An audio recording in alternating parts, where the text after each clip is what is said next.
Blog Talk Radio.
Hello and welcome back to A Better World. This is your host, Mitchell J. Rabin. I'm very glad you're joining us again today. Today we're going to have another very interesting show as we grapple with some of the most pressing and urgent subjects of our day. We always look to shed light on subjects of great interest, such as in the domains of health and healing and wellness, and understanding what are the causes of health and healing and wellness, oftentimes very distinct from what it is we've been taught over the course of decades by the AMA and other standard conventional thinking mechanisms, institutions, and media. And we spend a lot of time looking at the environment and how is it that it has gotten as soiled as it has through man's oftentimes silly and self-absorbed tendencies toward greed and self-interest, which stop the proper rollout of the use of renewable and sustainable technologies, which could keep us in eco-friendly relationship to the earth, to nature, so we can preserve it as the true conservative of old used to do. And that's how the conservative used to think. Conserve, indeed, just the base of the word itself. And we at A Better World really look to help people preserve and conserve a sensible, common sense, and respectful way of life. And that is always the subject underlying so much of what we do here at A Better World. And we have guests that help, as you know, those of you who listen with any regularity, that underscore these ideas and play out certain understandings that we all need to have to help us each individually contribute to the creation of a better world. In light of that, I have invited on the world-renowned trend-setting forecaster, publisher of TrendsJournal, Gerald Celente. Gerald is American-born. He grew up actually in the Bronx here in New York, and he has been described as a political atheist and citizen of the world. Gerald has appeared on the Oprah Winfrey Show, the Today Show, Good Morning America, CBS Morning News, the Glenn Beck Show, NBC Nightly News, the Alex Jones Show, Coast to Coast, and Russia Today. Well, as of this evening, he is also a guest on A Better World Radio with Mitchell J. Rabin, and we welcome Gerald on the show with us today. Gerald, are you with us? I'm with you, Mitchell. Excellent. Hello. So good to have you. Yeah. You know, we first met, Gerald, if you recall, I was co-moderating a panel at the Global Breakthrough Energy Conference out in Boulder in October, and I had asked for you to be one of our panelists, and you graciously indulged us. We were very happy to have you.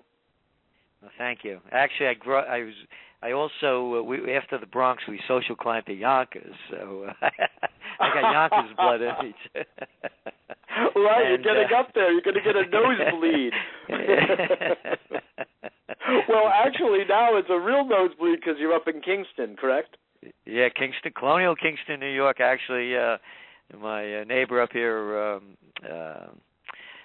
Carl Frankel. He said he knows. Oh, yes. Yeah.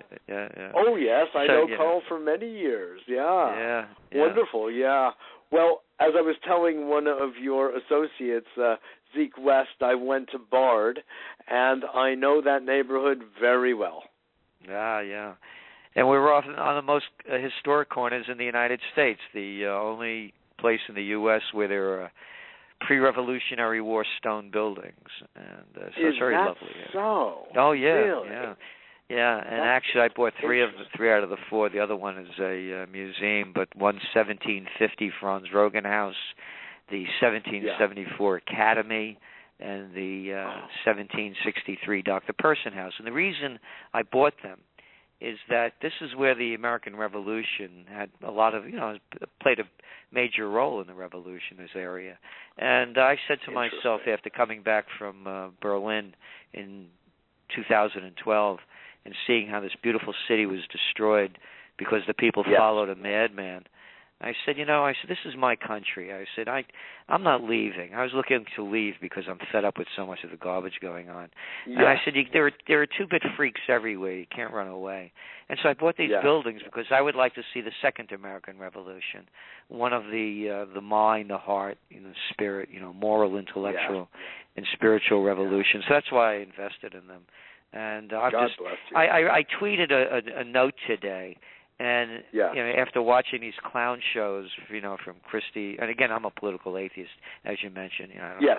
And I began my career just briefly. I mentioned Yonkers. I used to run political campaigns in Westchester, and then I was the assistant to the Secretary of the New York State Senate. And then I taught American politics and campaign technology at St. John's. And I was one of the chief government affairs specialists for the chemical industry back in the 70s. As a young guy, I used to stay at the Willard Hotel and put my meetings on it. Hey, Adams, I mean, I was one of. Oh yes, that's why I know what I know because I was on both sides, And matter of fact, I used to run in the campaigns. I used to run in Westchester, or as they said, Westchester, for the Republican conservatives mostly, So I was the assistant to Al Abrams, who was the Republican head up there in Albany. But anyway, how do you account for the inner revolution that you must have passed through in order to stand in the footsteps that you do today? I believe in life that again, speaking only for myself, you go through these periods in life, like when you're around 26, 27, you start to grow up. You're not a teenager anymore. You look back, I got to get serious here. And then around 30, 32, one day I said to myself, is this what I want to do for the rest of my life? And I started growing up.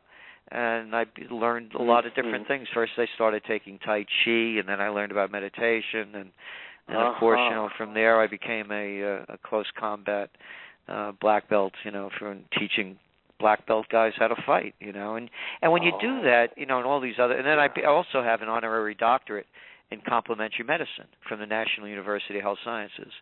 So, I started taking. I didn't know that.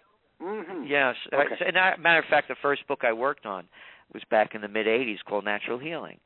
And so I learned, that, again, I just to preface, the motto of the TrendsJournal, taught to me by my father, may his soul rest in peace, is think for yourself. So what I'm saying is this is just the way I look at it. And, I was married many years, 23 years. I'm divorced, have no children, no connections to anything. And so for me, hell is taking that last breath and knowing that you lied to yourself. So when you ask me what the transformation is, and I want to when I die, I want to make sure I'm the person who I said I was and the person who I said I could be, and that's really all it was. It's to me, it's just growing up and finding the truth within yourself. And by the way, when people ask me how could things change, and I keep going back to the same thing. Nothing's going to change until the people change, until the individual changes. Yes, exactly. So one of the tweets I tweeted that is today, really where it all rests, isn't it, Gerald? Yeah. When people change, everything changes. Yeah. Yeah. I mean, and that's as simple as that. And one of the tweet I did today, it just came to me. I said that anyone that looks up to today's politicians is looking down to themselves. Yes. Interesting, right? Uh-huh. Right. They're not seeing who they are or what it is they're really looking at. Look at this freak show. I know. You know, World War I began when you had a bunch of elites, sociopaths and psychopaths, the most unnecessary war, of course, until the other one to follow, and that every historian has written about, totally avoidable, but you had lunatics that led us into war. It's no different today.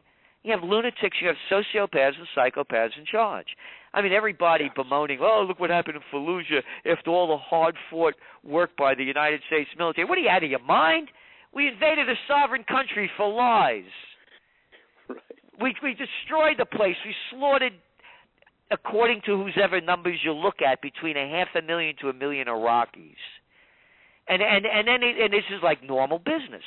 They debate it back and forth as though you had a right to go in and destroy this country, not to forget about Afghanistan, Libya, or helping those rebels with a cause in Syria. So what I'm saying is the lunacy is in front of everybody's eyes.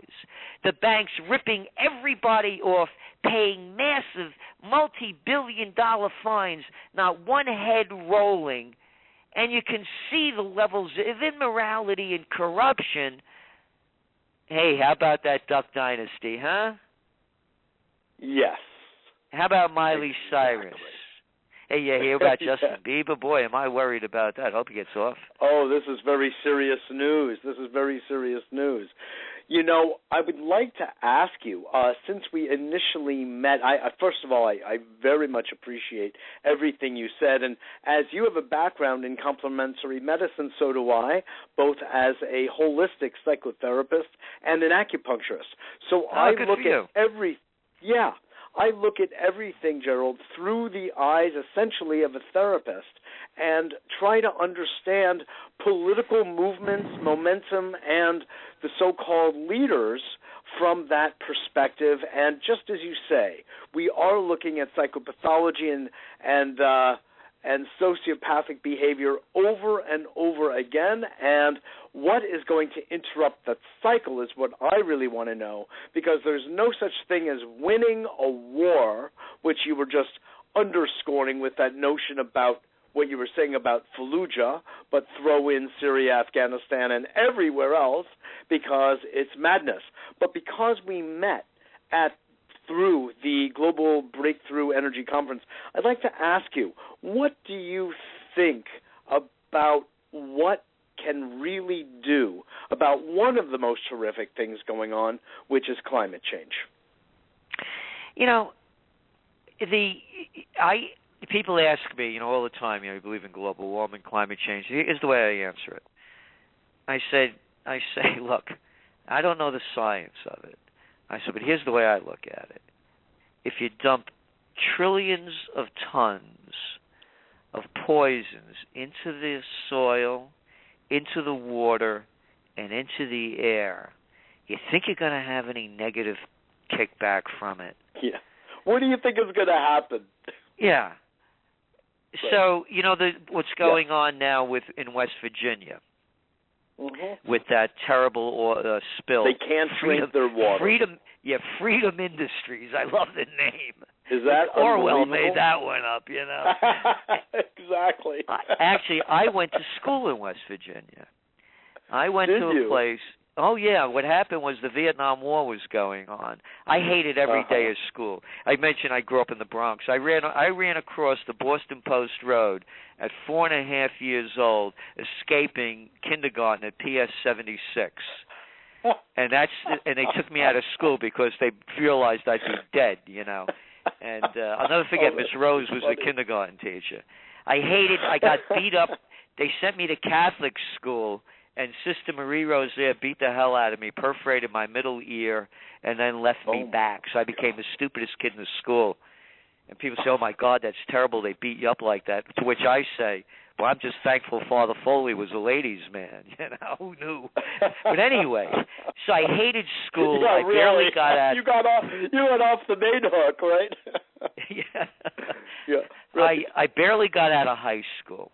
And matter of fact, they got me out because I caused so much trouble.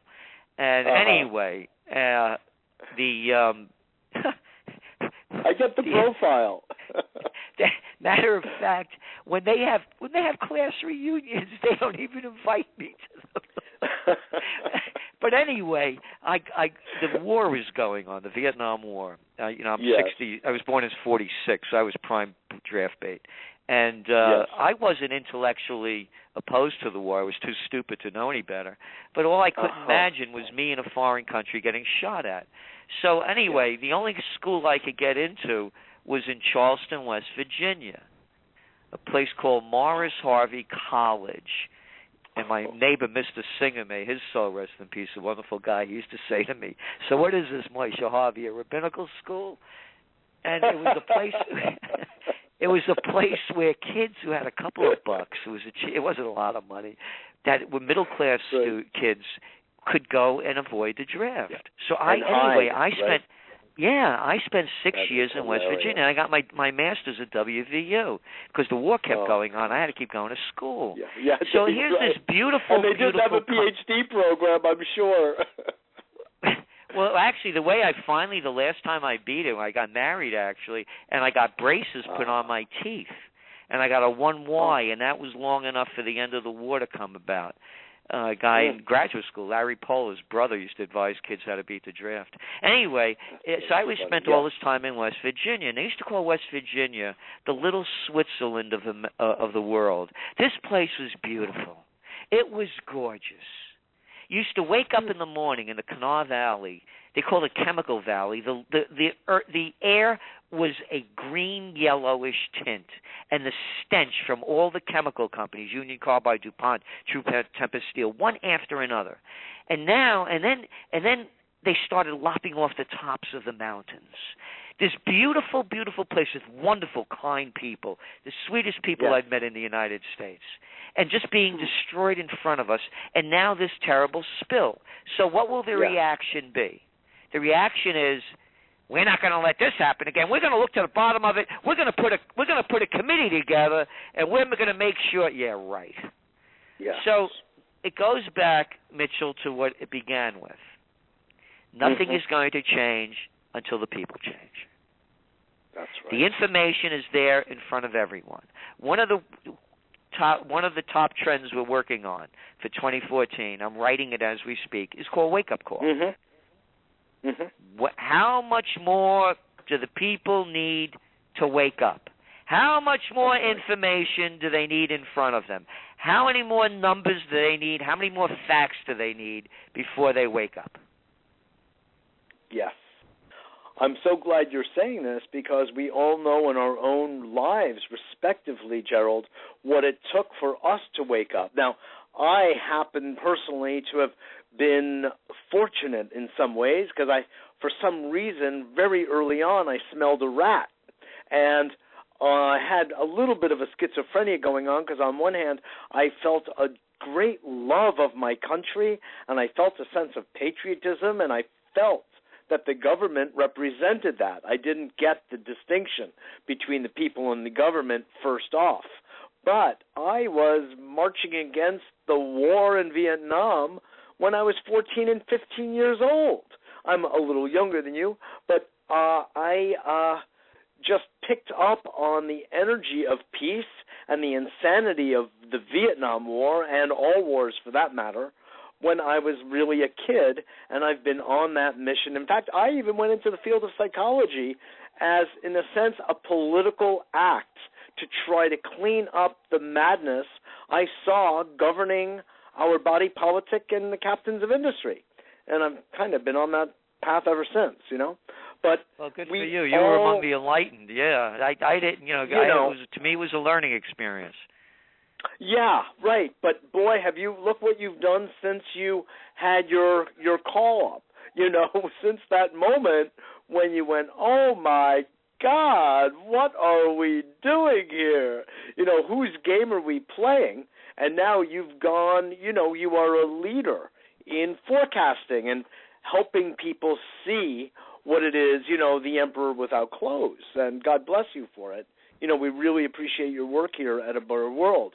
I just, want to let you know that. What is it that you are forecasting that you feel that our audience should know?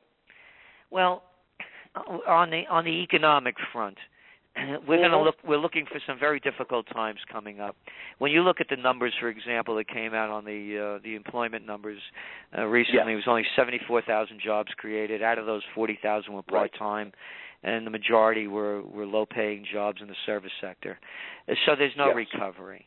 The recovery only went to the 1%, and I'm not making that up. It's the numbers speak for themselves. It's called trickle up. Yeah, trickle up. Since the Panic of '08 happened, among the top 0.0%, the average family income increased 76.2% between 2002 and 2012, while over the same period, the average family income of the rest of the 90% decreased by 10.7%. All right. So we know the facts.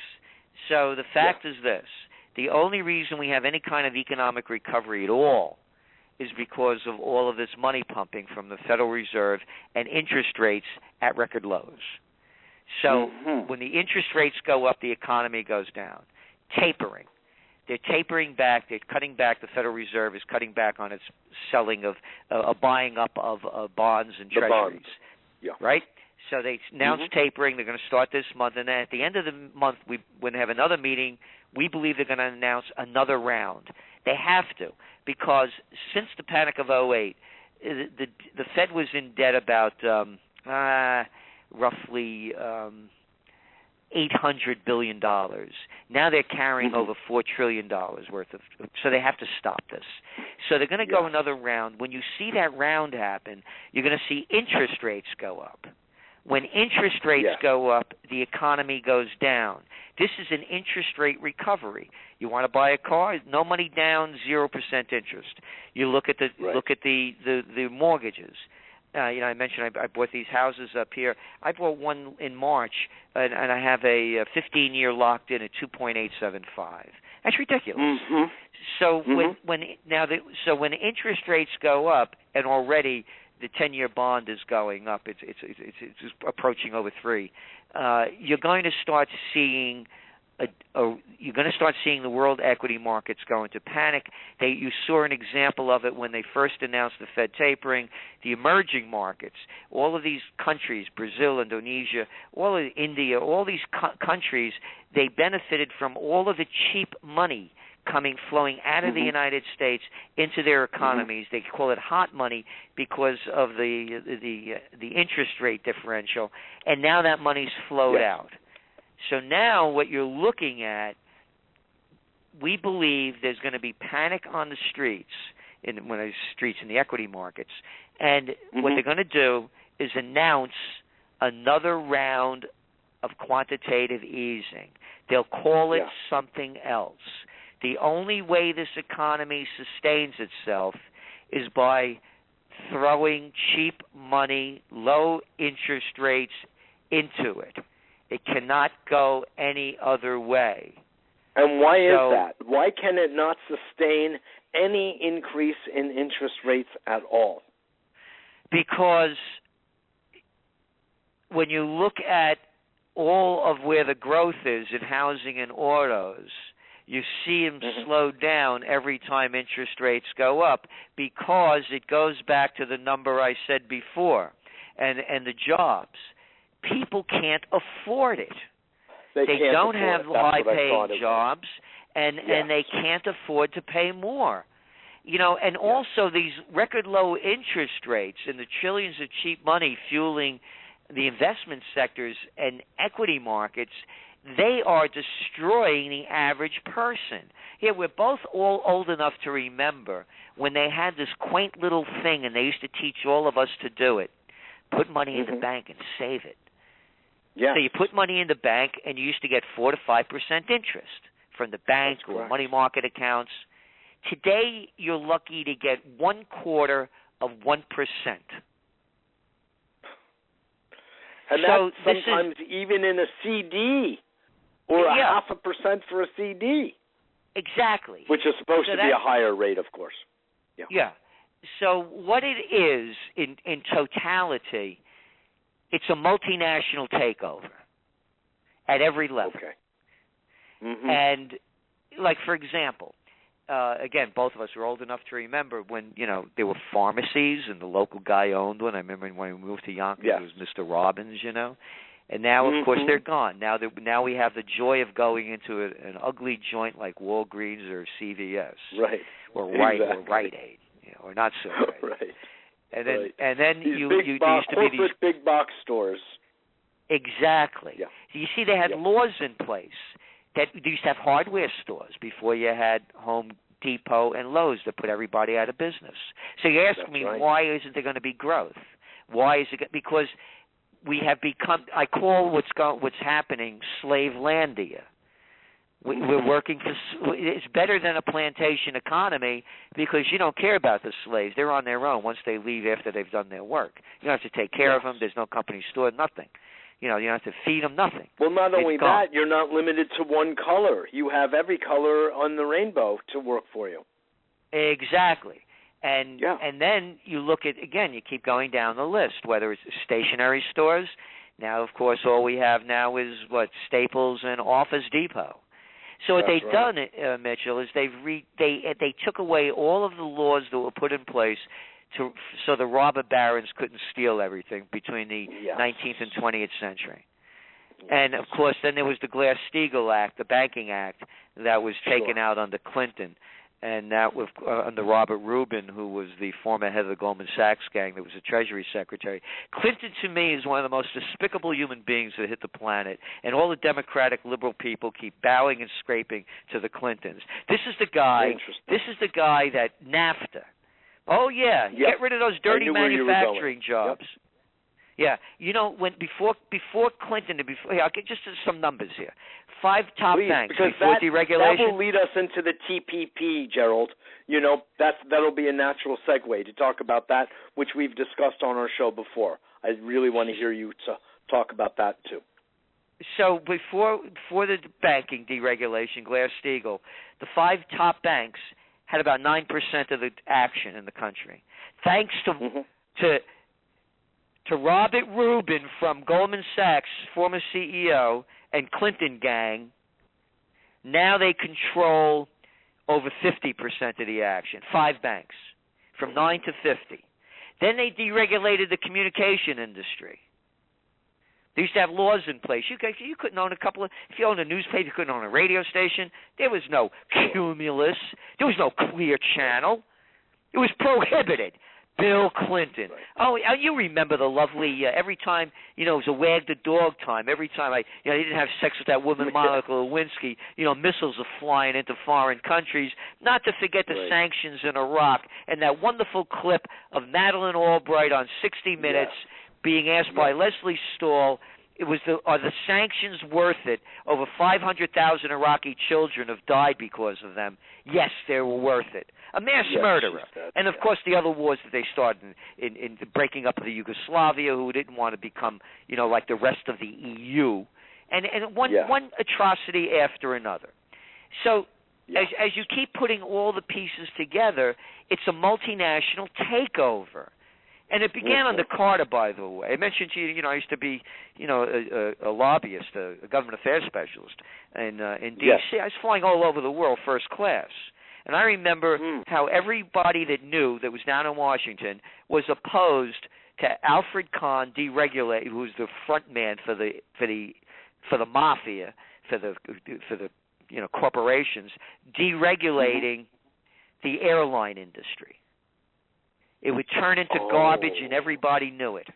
So Carter was the guy also that began the banking deregulation as well. But again, he's a wonderful man, peanut farmer. Yeah, wonderful guy. I remember him. By the way, that's when I became a political atheist. When Carter came back on New Year's, after spending New Year's Eve with the Shah and his wife, him and Rosalind, coming back and announcing to the American people that the Shah was the island of stability in the Middle East. That's when I became a political atheist, and that's when I began actually my business, because I realized he was lying and that that the Shah was going to fall. And the next thought I had in my mind was, what will the implications be? And I realized that gold and oil prices would go up, and I had no idea what I was doing, and I started buying gold and oil futures. And that's how I ended up quitting my job and starting my business. So it's one criminal after another. Yeah. One criminal president after another. What gave you the idea that when he came back from visiting the Shah, that the Shah was then going to get deposed? What gave you that inkling? Because, my interest had always been in current events. So I used to read, and particularly, the work that I did. I'll never forget. I'll never forget 1973. I just began in that element of the business when the oil crisis hit. I'll never forget. They said, because I used to represent the chemical industry. All of a sudden, it's the 1973 war, the embargo's going on. The oil crisis. And they, I go to Washington, and they send me down. The members say, you got to go down there. We got to get. There's a chemical industry. They need this stuff. And I'm sitting there. And they want me to. I come back and they want me to write a report. And I looked at my boss. I said, "I'll write a report." I said, "It's going to be a waste of time." I said, "Nothing's going to happen until they make a deal and they can let oil flow again. But I'll write the report." So going back to 1973, you can see what was going on and where it was going to lead us. And so. I'm sorry, I lost the train of thought. What were we talking about here? You asked me a question. We were talking about now that I had asked how did I know about it? What gave so you anyway, so I'm reading all about what's going on, and I'm in the thick of it. I knew what a brutal dictator the Shah was. I knew how the CIA and the MI6 in the UK overthrew the democratically elected government of Mossadegh in 1953. 52. I knew that, and he, why they overthrew him? He had the nerve to nationalize the oil. The oil. He felt the oil was in Iranian land and it should belong to the Iranian people. How dare he? Isn't that strange? Yeah. I know. Very strange. A commie, I tell you. Actually, it was BP. It was the earlier iteration of BP that had orchestrated what was then the original Iranian corporation, which was actually British. Yeah. You got it. I'm aware of the history. Yeah. Yep. So please go on. So I knew this, and I knew what a brutal dictator this guy was.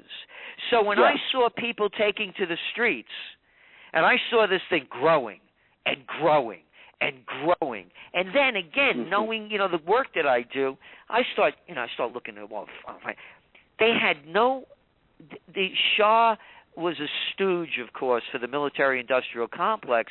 They had the most sophisticated weaponry outside of Israel. But they didn't have anything to deal with crowd control. I wrote about this in one of my books, Trend Tracking. So I started watching these masses of people. I said, "Oh, this thing isn't going to go. This is going to have an ugly ending." So when this happened, I said, "This guy's lying to the people. He's lying to the American people." And of course, everybody cheered and waved, and all of it. The rest is history. So that's how I know it. So going back into the question you were asking about the new trade agreement, it's a multinational takeover, and it's being pushed by Obama. Takeover. Exactly. That's all it is. Now, how I know that we all know that Obama, of course, is at least two-faced, if not multi-faced. So in this case, what can be the overt argument? We know something more about the covert, but the overt, explicit argument to the American people, Gerald, what in the world could he really say about the bona fide elements of that agreement that would be for the benefit of the American people? The same thing he said when he did the deal with South Korea and Colombia, and the other countries in South America. The same thing that Al Gore and Bill Clinton lied about. It's going to create when it jobs. came to NAFTA. Yep. Okay. They're going to create jobs for the American people. It's going to increase trade. That's all they have to say. They say That's words, all they have to say. and the prostitutes let them get away with it, and the people cheer. Yes, and I have to tell you something. Right. You know, I have a line: conservatives believe, and liberals lie. Let me explain. Mm-hmm. Conservatives, the crazies, you know, they actually are out of their minds and believe their lies. We got to kill the Muslims over there before they come over here. They actually believe this lunacy. They believe, you know, we got, you know, leave them chemical companies alone. We need jobs. They're going to do the right thing. They're not going to. They believe this. They actually believe it. Liberals, on the other hand, are educated, and they know the facts, and they could add them up. Yet they will defend the person that they vote for as that person lies to them one after another. I tell you what, you know, I do trends in the news as part of the subscription to the TrendsJournal, and I was I was reading one of my trend alerts that I did on September of 2008 when they came up with the too big to fail, and the headline read, DC heist, Wall Street hijacks Washington. This is not capitalism. In capitalism, there is no such thing as too big to fail. Bailing out major corporations is the merger of state and corporate powers. That's called fascism. So anyway, as I'm reading this... Did you make that alert prior to the Bush-Paulson speech? No, it was right after it. It was when they announced it. That's what this is about, my analysis of what it would mean. Okay, the analysis. And it hadn't been passed yet through Congress. Okay. They just announced it. And so candidate Barack Obama urged Congress to support the plan of bailing out the too big to fail. Of the banks. Yes. Right. Fact. Yes. Everybody turned a blind eye. So then when you go after all the Obama atrocities, the Nobel Peace Prize winner who Samantha Powers, Hillary Clinton, Susan Rice waged the war against Libya. They didn't do anything to us. A humanitarian mission, time-limited, scope-limited, kinetic action, killed about 30,000 people, destroyed the place, a civil war. You pointed out to them, how about Obama saying, I'm going to close Guantanamo? His first day in office, 5 years later. How about saying he's going to repeal the Patriot Act? One after another, and then you know what they'll tell you after it's all over, and you hit them with every one of them? Well, he's better than McCain, isn't he? Oh, yeah, Mussolini was better than Hitler. You know, that's no answer. So they lie. That's no answer. And this, you want to ask me what's holding back the future? The liberals. Because the liberals lie. That's what's holding back the future. Because they have the brain power, but they don't have the courage to say that they've been conned by the commander-in-chief. Got it. We are speaking with Gerald Celente, the publisher of TrendsJournal.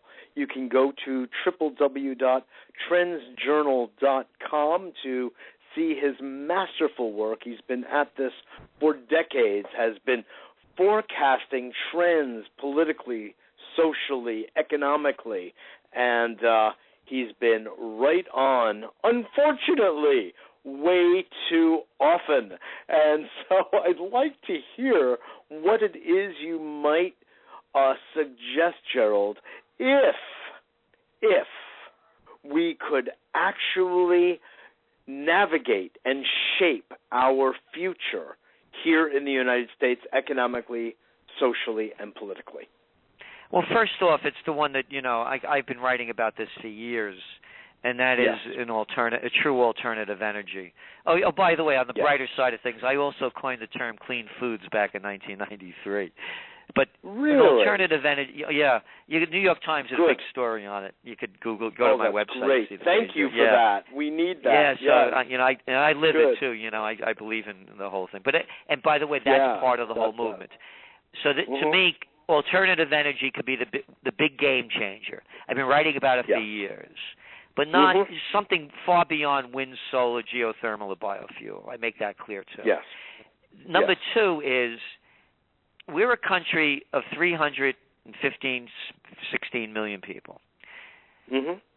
We can become a self-sufficiency economy. Everybody talks about buying local. It's bigger than that. We can be a self-sufficient economy. And to me, that's what we should be. We should be dealing with each other, buying with each other. We come first. I'm an American. I'm proud of being an Italian heritage. I love my roots. But I'm an American. This is my country. This is the place. I could never be me if I was born in Italy. I would never have the freedom to be me. I would have been caught in the system. And so I cherish this place.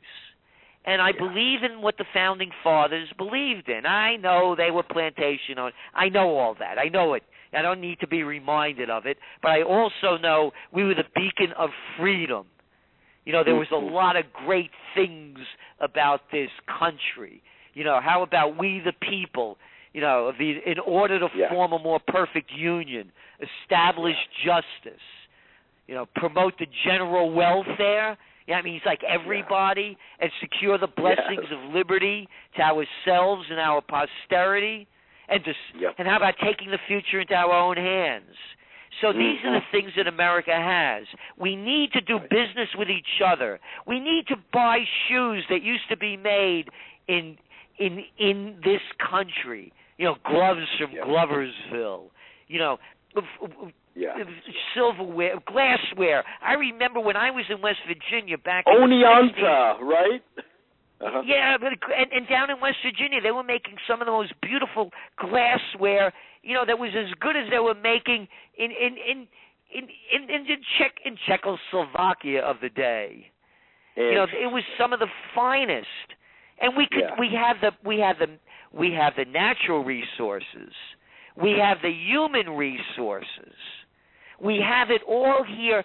And I am totally opposed to globalization. It's multinationalization. And most countries, you take Italy, all right, 70 million people. You think you could make it happen on your own? You really think you have to bring in socks that were made in Cambodia or Bangladesh? No, not at all. So to me, the answer is self-sufficiency economies. And again, with the Founding Fathers, could you imagine Bush, Clinton, Carter, Obama, McCain, Lindsey Graham, McConnell, Pelosi, Dianne Feinstein? Could you imagine them Kerry going up to George Washington after his farewell address and saying, George, you're wrong about this foreign entanglement stuff, not getting involved in it. Who made this up? How could these people desecrate everything that this country was founded upon? Who are these little two-bit freaks out there telling us we have to go to war here and there? Stick by what the country was founded upon. Go back to the principles, the foundation of what was the best, a restoration of America. That's what I believe in. I hear you. And how would we disengage from the globalization that has taken place? Simple. Put back the laws that were in place before they took them away. Okay. Simple. Okay. And do not the hypocrisy. Start new trade agreements. Go back to the old. It's like this new thing with the Volcker rule. Whatever, 20,000 pages. What do you do? You don't need a Volcker rule. Just put back the Glass-Steagall Act. It was perfect. You don't have to write one word. Right. I don't need a politician to tell me how to think. As I said, to me, if you look up to today's politicians, you're looking down on yourself. Sure. And again, I was there. Really? When I tell you I worked up in Albany, I tell you, it was the worst job I've had in my life. It was really talking. I you were would be in working the back for of the the state chamber. legislature. Is that it? What? It was the state legislature that you were working with? Yeah. I was the assistant to the secretary of the New York State Senate. Right. So this is the guy that's running the whole show. And I'd be back in the chamber, my buddy BSing about 23 years old. What do you talk about? Girls and sports. We're talking and we'd be talking in the chamber. All of a sudden a senator would walk in. And my buddy would leave me and follow the senator like a little puppy dog and pull out his chair and help him sit down. And he'd come back, and I say to my friend, I said, what's the matter, man? The cat can't sit down by himself. He needs some help. Mitch, all it was all day long was watching grown men and women grovel to suck their way up to the top. That's what you just saw happen. What you just saw happen with the George Washington Bridge story with Christie and the imbeciles, the petty little imbeciles, what were they thinking? The pettiness. But you see, that pettiness is the same in Washington. Yes. It's what the system has created. Another thing I believe in, that if you belong to a political party, you should automatically be disqualified from running for office. Going back to the Constitution, going back to Adams, going back to Jefferson, back to Franklin, back to Washington, they were all opposed of party power.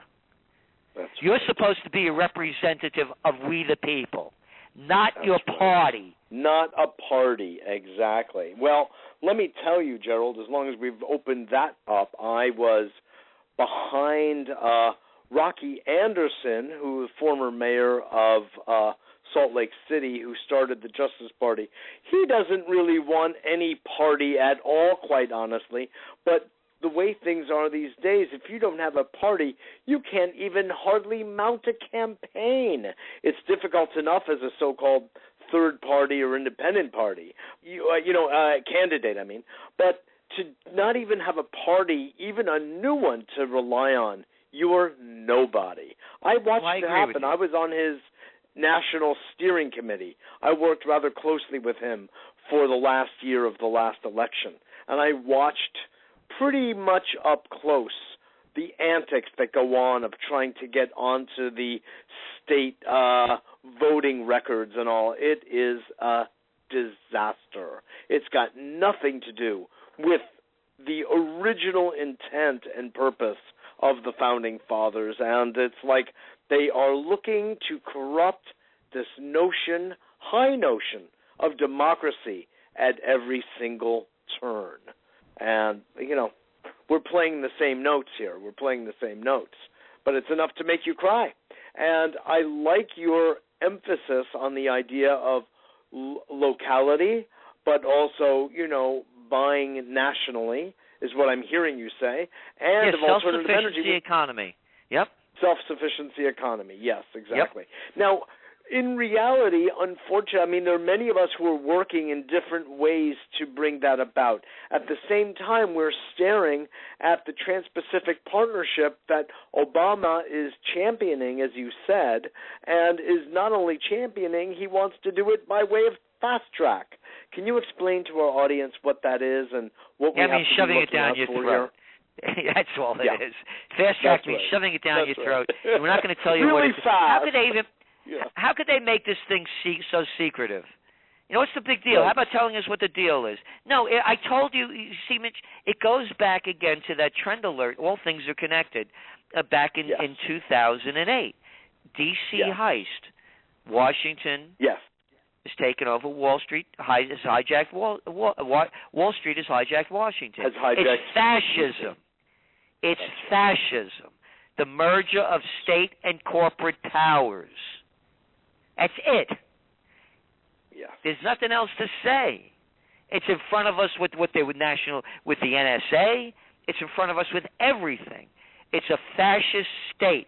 We have lost we have lost the blessings of liberty to ourselves and our posterity.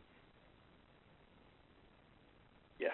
As they gave us in the Declaration of Independence. That's right.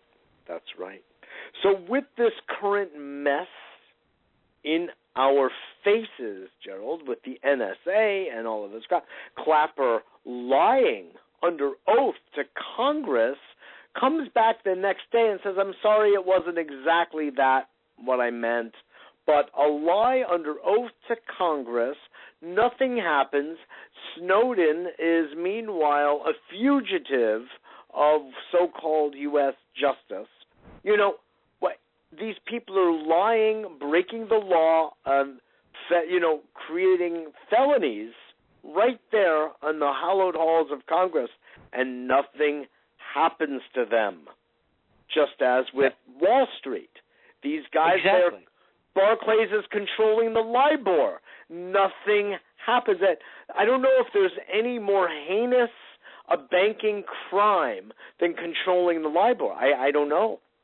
What do you have to say? Well, the forex market as well, the currency exchange, the currency markets, and the gold market. The whole thing is manipulated. And again, as you point out, now one head rolls. And so again, the only thing is going to change is when the people, have the courage within themselves to admit that they've been lied to, admit that they're either going to bend over, fold over, lay down, whatever, and keep taking the punishment and abuse, having their money stolen from them so that it could go to foreign entanglements and foreign nations, having their money stolen from them so that you saw the numbers that came out on Congress. Over half of them are millionaires, and the rest really live above. They're up near the 1%. And so you can see what's going on in front of you. So it's really up to the human spirit. Nothing is going to, people, because when enough people see it's the work that you do. It's not as though, okay, now we all join together because our spirit has been free. No, what happens is when your spirit gets free and you find the courage, dignity, and self-respect, then you start coming up with ideas, with concepts. Yeah. Your mind starts going. Your creative juices begin to flow. Exactly. And that's when the change comes. Here's the way to move this. Look, they just had an election in India. India, of course, is one of the most corrupt nations on earth. That's right. Next to the rest of them. And the Common Man Party won. Came out of nowhere. Only formed last year. They ran on the foundation of anti-corruption, number one, and number two, direct democracy. People vote like they do in Switzerland. You want to go to war? Let the people vote. Hey, they haven't had a war in Switzerland since, 1857? Yeah, people have guns. They don't shoot each other. Food's real good. Interesting, isn't it? Yeah, very. So anyway, now people say to me, "Well, you can't have direct democracy in the United States; it's too big." Well, hey, wait a minute. India has 1 billion people. We only have 315 million, 16 million. If they could do it, we can do it. If you could bank online, you could vote online. Oh yeah, but it could be hacked. Yeah, like they're not hacked now. We have such a legitimate system going on.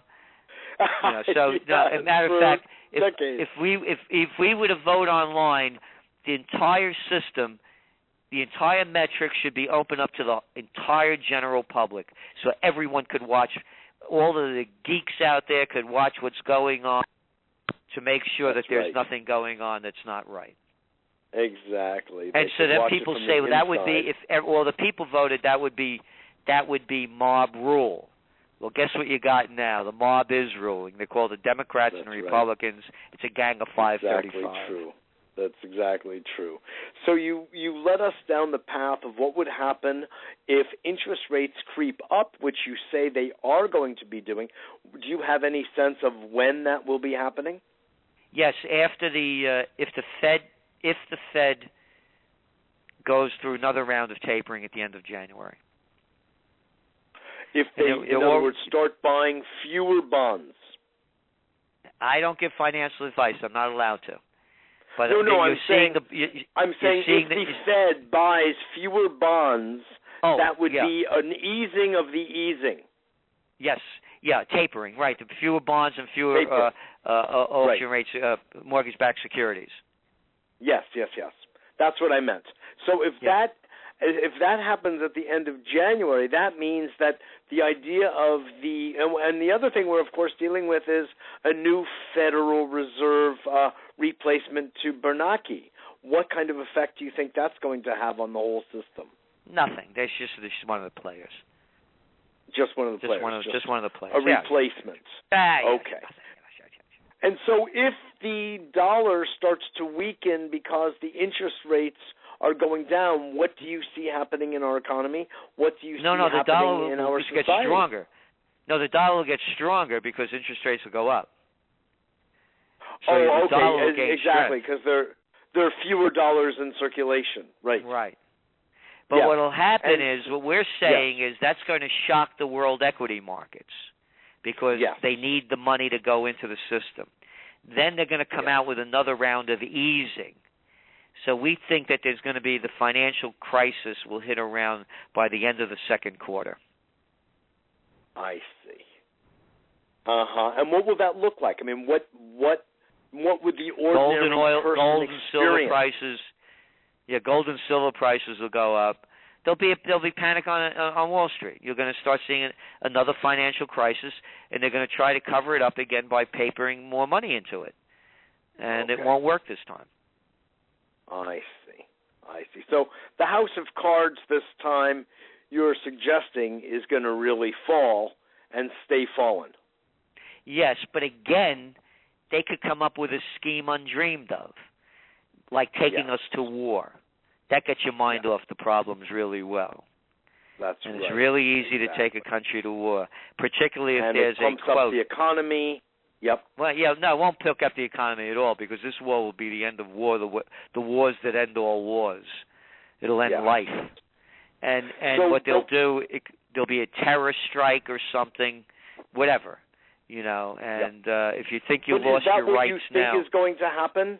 Is that what you, based on your forecasting skill, is that what you think is going to be the outcome? Or do you think something a bit more, let's say, pleasant is going to happen?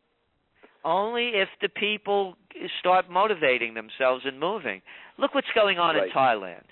You got millions of people out to the streets for how long now? Over a month.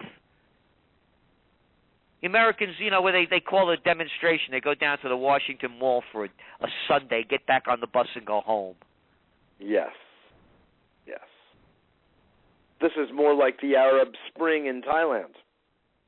Yeah, they're not stunned. And then the same thing, the people in Bangladesh and Cambodia, look what happens. The police beat them up and they put it down. And then you have, again, the other trends. Look around the world.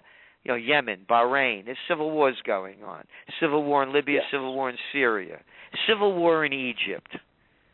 There's a civil war. Look at the Sudan, you look at Somalia, you look at Central Africa, you look at Congo, you look at Thailand, you look at, I told you about the Cambodia. They're beating the hell out of the people. They don't want to work for $70 a month anymore. And Bangladesh, same thing. And then you look at the pitchfork movements going on in Italy, the unrest in Greece and Spain, the protests, the laws that they're putting in place to prohibit the people from protesting, and then you look at the whole populist movements going on around the world. So, as I look at it, we are in 1914. Interesting. You opened up talking about World War I. Really? That's what you started talking about today. Yeah, and that's what I fallacious reasons. What's that? Yep. And it's the same imbeciles, just different names, different countries. Right. Exactly. You go listen to Francois Hollande's State of the Nation speech yesterday, and it was a perfect colonialism speech that only a psychopath could give, but it wasn't as bad as it was. His New Year's Day speech was even worse about France's moral obligation to keep exercising its colonial powers. Whether they can't go with a French Sudan trip, that's why they're in Mali, right?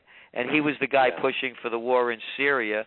The other psychopath before him, Sarkozy, along with Obama and Cameron, got the Libyan war going. Now you can see what's going on over here. Yes. Well, it just keeps reiterating the intelligence of what President Eisenhower said back in his closing speech about watch out for the military-industrial complex because it will dominate you, and I've never seen anything quite like it. I mean, the whole thing, it's like the entire government is a sales agent for Boeing, Lockheed, and the rest of them. I've never seen anything like it. That's it. Matter of fact, when Eisenhower's farewell address, when he warned us about that, the United States GDP stood at roughly about $520 billion. You know what China's was? $60 billion. Now, in 2012, the United States GDP was at about $15.5 trillion. China's $8.5 trillion. Wow. Yeah. Wow. Yes. I have to say goodbye. Well, Gerald Celente, I have to go. I want to just thank you so much for being a guest on A Better World with me today. Your information and your perspective is truly helpful and awakening for people. I thank you so much. Thank you so much, and keep up the great work. Thanks so much. Bye-bye. Gerald Celente, publisher of the TrendsJournal. You can learn more, and I really recommend that you do, at www.trendsjournal.com. He has been on the path of educating people about these very thorny subjects for a long time and has become masterful in his understanding and larger picture, the gestalt of what's going on and the interactions between so many of the many moving pieces. So I really recommend, and it's a real privilege to have had Gerald on today. This is Mitchell J. Rabin for A Better World. I want to just remind you that you can go to our website, www.abetterworld.tv, and get on our mailing list.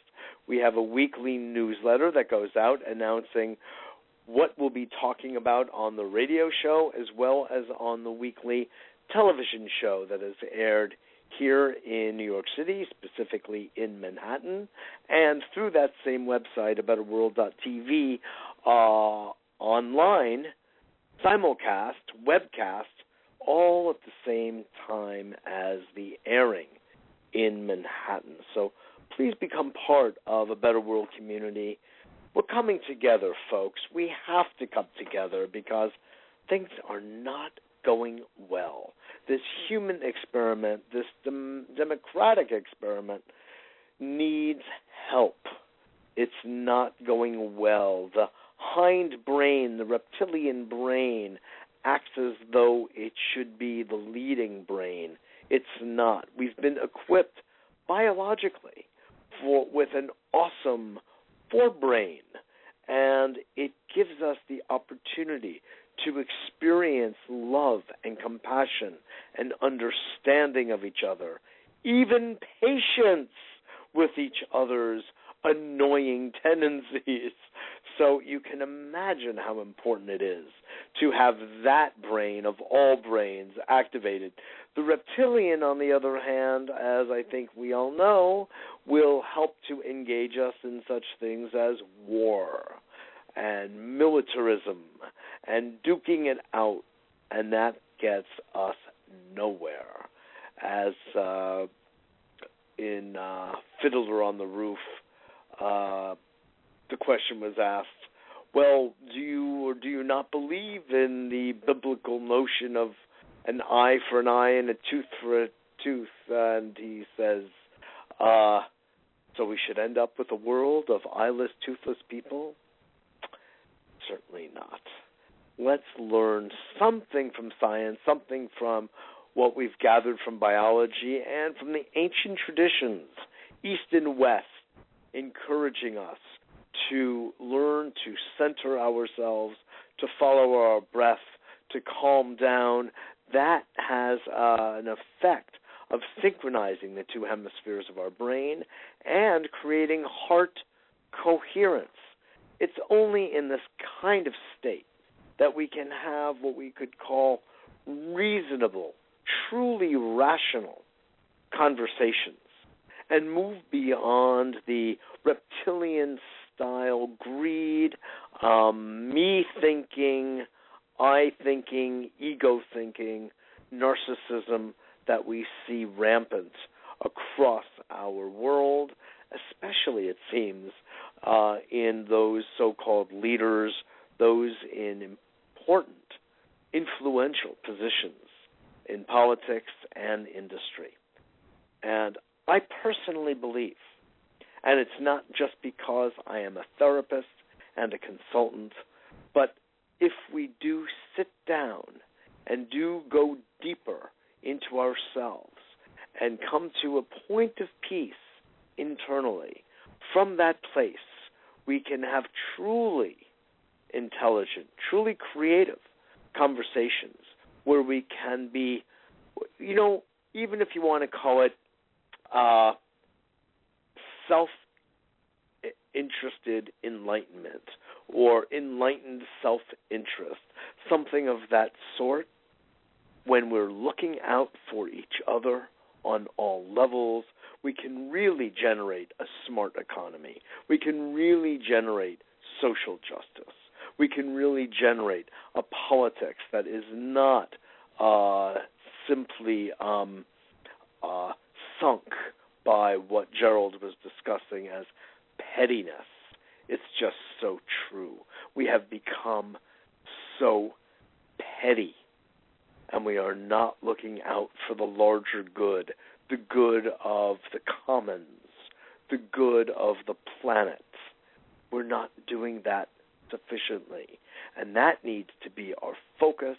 And when we do focus on the well-being of each other, all can work out.